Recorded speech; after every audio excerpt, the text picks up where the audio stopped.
Psalm 13. In many traditional interpretations of the scriptures, the background of Psalm 13 is set as David crying out to God in the midst of suffering from illness. A cry to God. Such an interpretation, the setting of this background, is extremely inaccurate.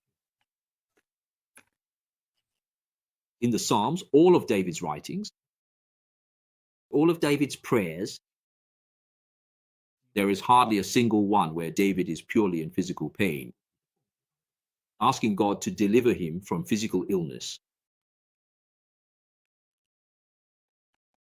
The reason why Psalm 13, we can't discern David's situation when we read it,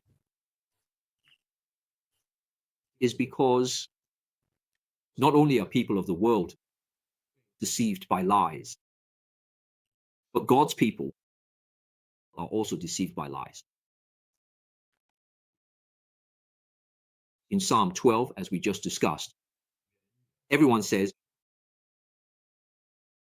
in Psalm 12, as we just discussed, the most lies are told to oneself. In Psalm 12, as we just discussed, what are the lies people tell pointing to? Can't I be my own master after all? And then Psalm 13. What is the background of Psalm 13? David lies to himself.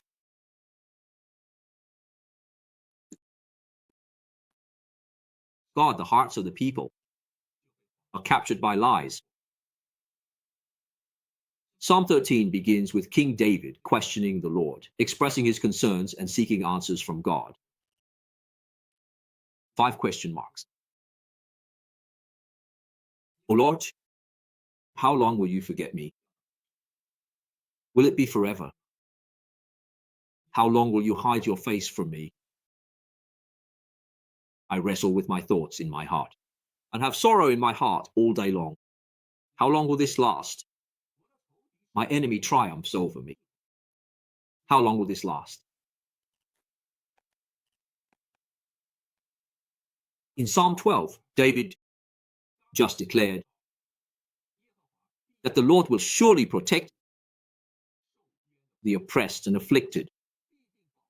He will surely protect the sighing ordinary people and lead them to a place of safety.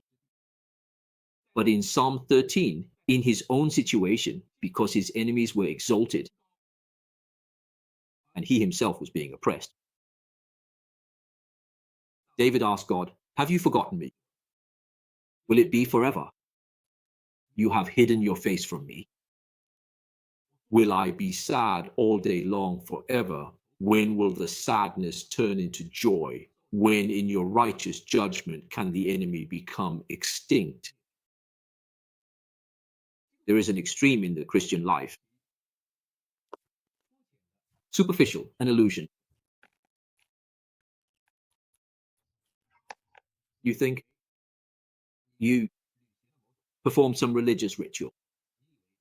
You think you said some holy words.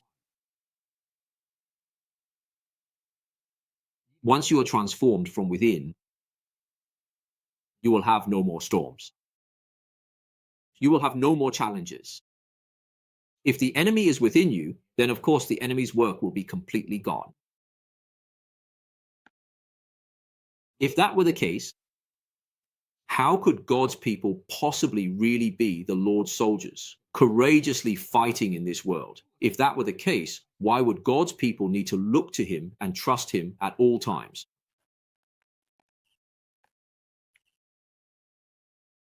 So these 5 questions from David show that he is struggling with himself. He clearly knows the words of the Lord. Just like silver that has been refined 7 times in a clay furnace. Yet he still questions God, asking why he hasn't acted yet. Why hasn't he acted to save me? Why hasn't he acted to judge the wicked? So lies, what do they do to us? Whether in the hearts of the Gentiles or in the hearts of God's people, the purpose of lies is only one: to make people continually rely on and believe in what they themselves have set up. Protection, peace, a high tower, a rock. And to constantly doubt God's faithfulness, his word. The craftsmanship of the Lord.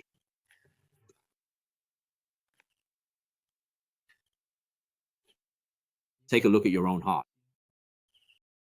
Our hearts clearly know the food in the refrigerator, the money deposit in the bank, the house on earth, all the relationships in this world, our family, our marriage, our health, all will eventually pass away. But our hearts still want to rely on these things that cannot be relied upon. Do you still want to doubt the God, the one whom we can only truly depend on in our lives?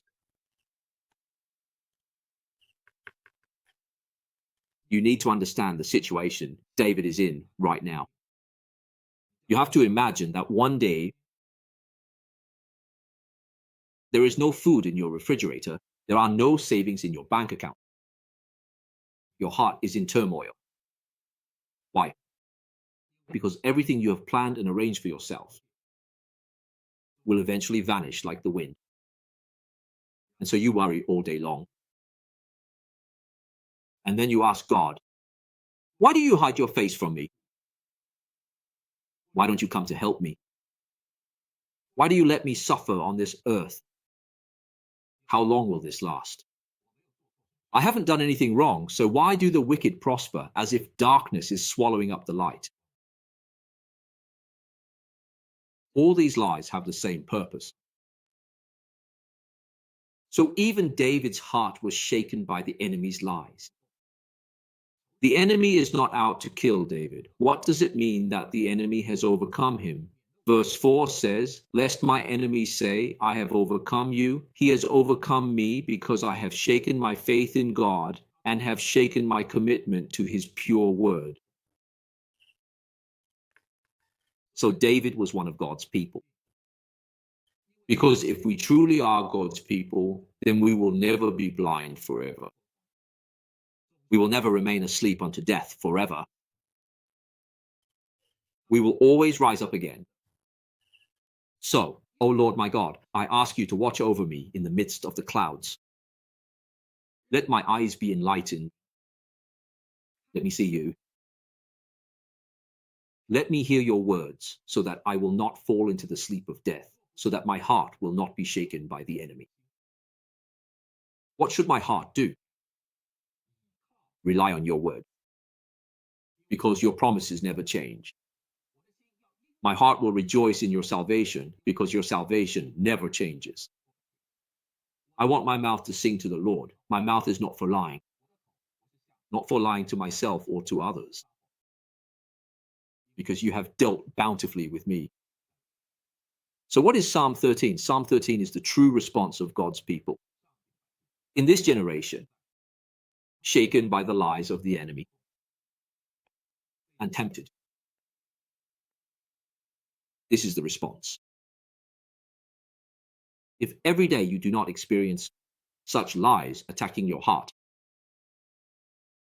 then you cannot experience the kind of struggle David went through. In verses 5 and 6, David experienced trusting in the Lord's unfailing love and rejoiced in his salvation. He sang to the Lord with his mouth, and his heart was at peace.